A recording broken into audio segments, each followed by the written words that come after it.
the crowd didn't even have time to breathe.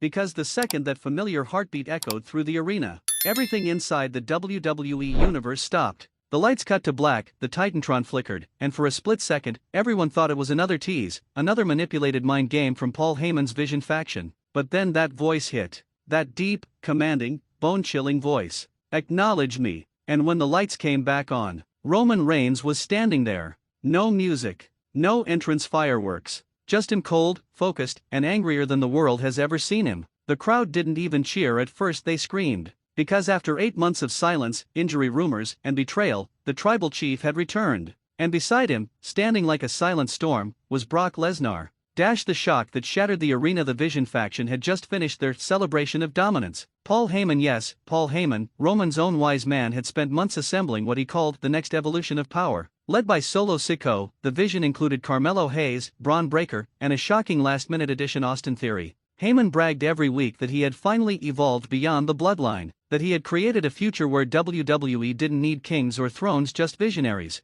But what Heyman didn't realize was that the king was coming home, and he was bringing a beast with him. How it began. The Vision segment had just started. Heyman was in full smug mode, mic in hand, pacing the ring, surrounded by his new faction. He talked about change, about progress, about how the tribal era has ended. "Ladies and gentlemen," he said, "I present to you not the bloodline, but the Vision where loyalty is earned, not inherited." The boos were deafening. Fans were furious, chanting, "You sold out." But Heyman didn't care. He smirked and raised the Universal title, Roman's title that Solo had stolen weeks earlier. That's when it happened. The lights went out. Static filled the arena. And on the screen appeared a phrase that made the world erupt: "The tribal chief sees all." The Vision froze. Heyman's smile dropped. And then the arena exploded as smoke filled the stage. When the camera refocused, Roman Reigns was there. Black hoodie. No jewelry. No family. Just vengeance. And then, like a thunderclap, Brock Lesnar walked out behind him.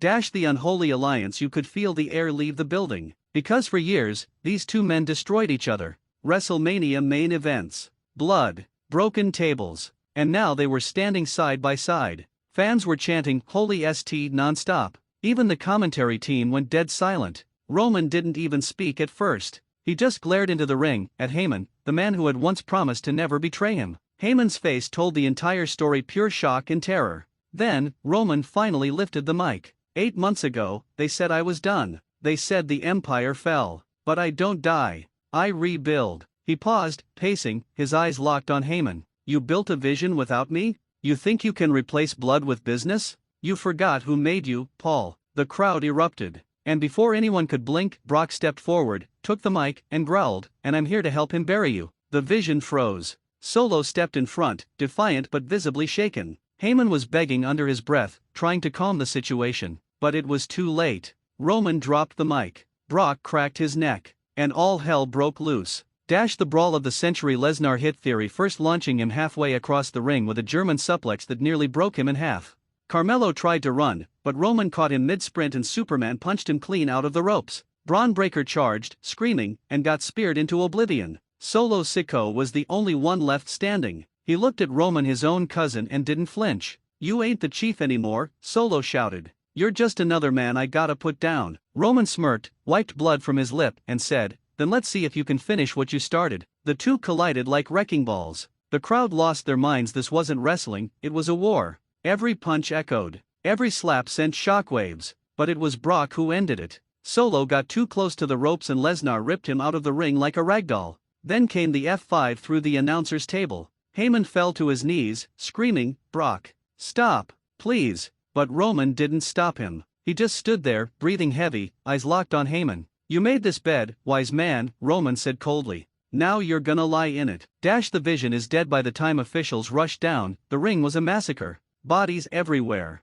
Tables shattered. Heyman cowering in a corner, crying, clutching the Universal Championship like it was a shield. Roman slowly approached him, lifted the belt, and whispered into his ear, "This doesn't belong to your Vision. It belongs to me." Then he held it up to the crowd, his first title raise since disappearing, and the roof nearly blew off the building. Brock grabbed a camera cable, yanked it loose, and smashed the Vision's banner at ringside. Roman dropped the belt over Heyman's chest and turned to leave. But as he reached the stage, he paused, turned back, and said something nobody expected. "Next week, we finish it." You, me, the beast, and whatever's left of your vision, because this is my island. And on my island, there's only one king. The screen faded to black, but the energy didn't fade, because everyone knew this was just the beginning. The backstage fallout after the cameras stopped rolling, the chaos didn't. Reports say Heyman was taken out of the arena under medical supervision, clutching his ribs and refusing to talk. Solo reportedly suffered a mild concussion from the table spot. Braun Breaker was seen storming out of the building, throwing chairs, and screaming that Roman just ended everything. Meanwhile, Brock and Roman were seen leaving together, side by side, with security following close behind.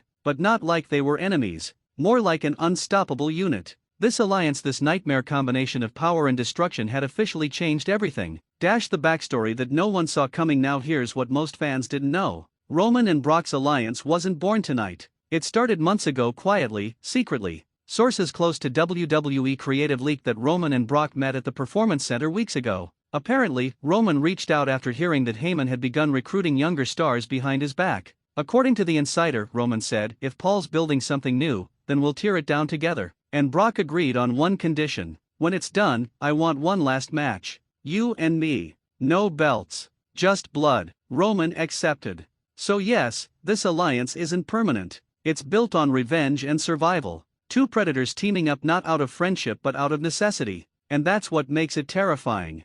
Paul Heyman's vision explained. Let's rewind for a second. After Roman's injury and departure earlier this year, Heyman claimed he wanted to honor the Bloodline legacy. But what he actually did was use Solo to start recruiting. He brought in younger stars hungry, aggressive, willing to follow orders. He branded them as the Vision. The idea was to create a stable of dominant athletes guided by Heyman's intellect and Solo's brutality. But it backfired. Because what Heyman didn't understand was that Roman wasn't gone, he was watching, waiting. And tonight, he proved that no matter how far the Vision spreads, the Bloodline's shadow is still larger. The reactions pour in social media exploded instantly. #Roman returns, #BeastandChief, and #Vision destroyed all trend worldwide within 10 minutes. Wrestlers from every brand weighed in. Seth Rollins tweeted, "Told y'all. Never count the Chief out." Cody Rhodes posted a cryptic line, "Kings fall when they forget who crowned them." Solo Siko's account simply posted, "It's not over." But the wildest reaction came from Heyman's burner account, which fans discovered just hours later. He posted, "You can destroy the Vision, but you can't unsee the truth." Whatever that means, it sounds like Heyman isn't done. The Bloodline and the Beast. Now the question on everyone's mind is simple. Why Brock? Why would Roman Reigns, the man who spent years calling himself the One, suddenly partner with the man who tried to end his career? The answer might be more psychological than strategic. Roman lost control of his empire. His cousins turned. His wise man betrayed him. So what better way to send a message than to walk back in with the man who once broke him? Roman doesn't forgive, but he understands power. And right now, the most powerful weapon in WWE isn't the Vision, or Cody Rhodes, or any new face. It's Roman Reigns and Brock Lesnar, united. Even if it's temporary, it's the kind of chaos that changes everything. The closing scene. As the show faded out on replay, fans noticed something chilling. In the background, after Roman left Heyman in the ring, Brock lingered for a second. He looked down at Heyman, blood dripping from his hands, and whispered something that the cameras barely picked up, "You should have stayed loyal." Then he smirked, turned his back, and walked away. The next frame? Roman standing at the top of the stage, glancing back one last time, before raising his finger to the sky. No theme song, no pyro, just silence and dominance. Because when Roman Reigns says "I rebuild," he doesn't mean rebuild a team, he means rebuild a kingdom. And tonight was just step one. But if you thought it ended there, you were wrong. Because what followed next wasn't just revenge, it was reconstruction through destruction. The fallout begins the night after the chaotic SmackDown. WWE headquarters was on fire figuratively and emotionally. Officials were furious, medical staff overwhelmed, and social media was a battlefield of opinions. Some fans called it the most powerful return in WWE history. Others said Roman Reigns had become the villain he always swore he wasn't. But the one person who wasn't saying anything was Paul Heyman. After being brutally left in the ring by the man he once called his tribal chief, Heyman was hospitalized. But even from his hospital bed, sources claim he was making phone calls plotting something sinister. Heyman has never been the type to accept defeat. And deep down, he knew if he couldn't outmuscle Roman and Brock, he'd have to outsmart them. Roman's warning. The following week's SmackDown opened in silence again. No commentary, no pyro, no theme song. Just a single spotlight on the entrance ramp. Out walked Roman Reigns, wearing a black leather jacket, the Universal title slung over his shoulder again. The crowd erupted, but his face was stone cold. He walked into the ring, grabbed a mic, and said the words that made everyone freeze: the Bloodline was family. The vision was betrayal. Now we rebuild something bigger. Something untouchable. He paced slowly, staring down the camera. Paul Heyman thought he could see the future. But the problem with vision is that it's useless when your eyes are swollen shut. The crowd screamed, half in shock, half in joy. Roman dropped the mic, smirked, and raised the belt. But before the show could fade out, Heyman appeared. The return of the manipulator. The Titantron lit up to reveal Paul Heyman sitting in a hospital bed, neck brace on, 4 in his arm, eyes filled with hatred. Roman, you think you've won? You think aligning with a beast makes you unstoppable? But you forget one thing: beasts can't be tamed. They can only be baited. The arena went silent. Heyman smirked weakly and continued.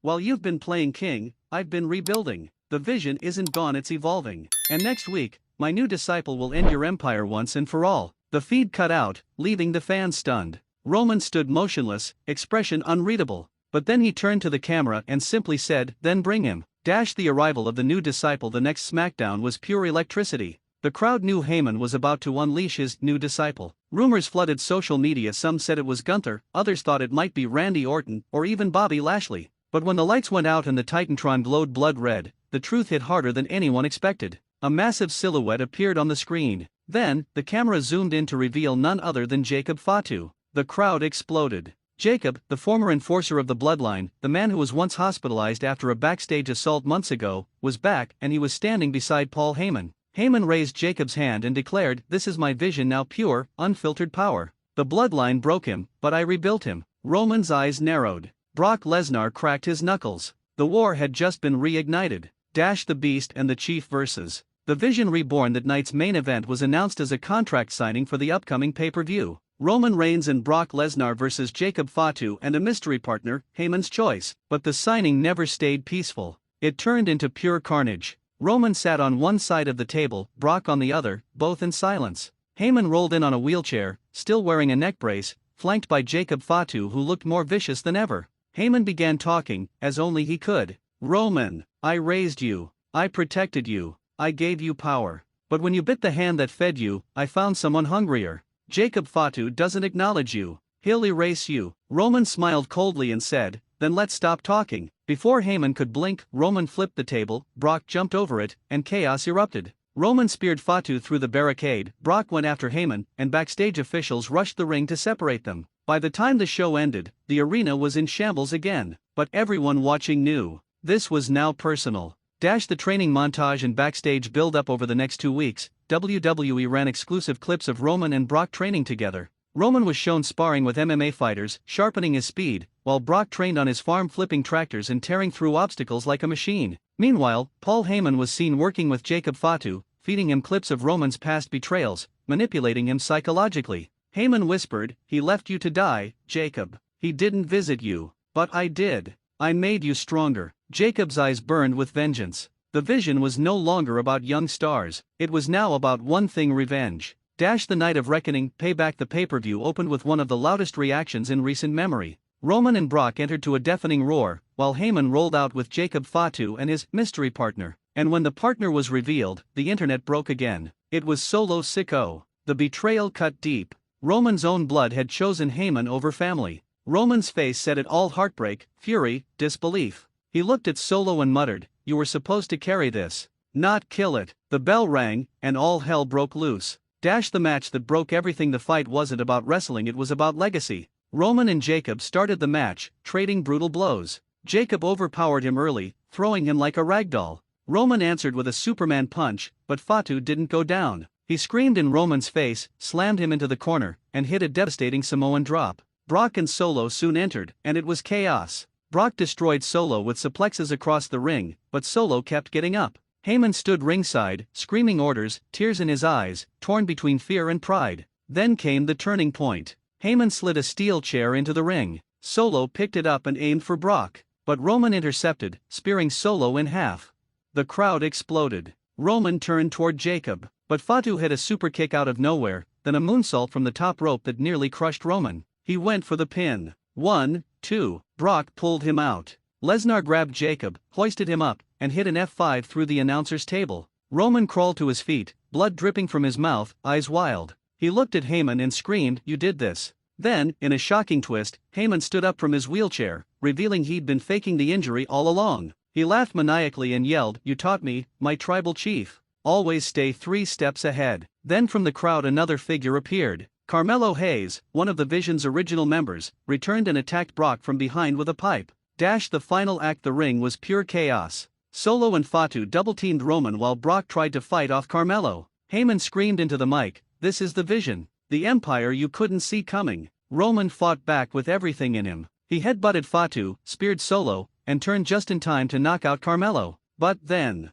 Brock picked up Heyman. The crowd went insane. Brock lifted him high, ready to F5 him straight into the mat. Roman looked at him. Brock looked back. And then, slowly, Roman shook his head. "Not like this." Brock dropped Heyman gently to the mat. Roman stared down his former mentor, grabbed the mic, and whispered, "I don't destroy you, Paul. I outlive you." Then he dropped the mic and speared Jacob Fatu one final time for the win. After the bell, the match ended with Roman and Brock standing tall, but barely breathing. Solo was unconscious. Jacob was being stretchered out. Heyman was sobbing on the floor, surrounded by broken pieces of his own creation. Roman took the title, stared at it for a moment, and handed it to Brock. Then he raised Brock's hand, a sign of respect between two men who had spent years tearing each other apart. As they walked up the ramp, Roman turned back one last time and said into the camera, "The Vision is dead. The Bloodline lives forever." The camera faded out as the crowd chanted, "Tribal Chief, Beast Incarnate." The aftermath backstage reports after the show revealed that WWE was planning a massive new arc.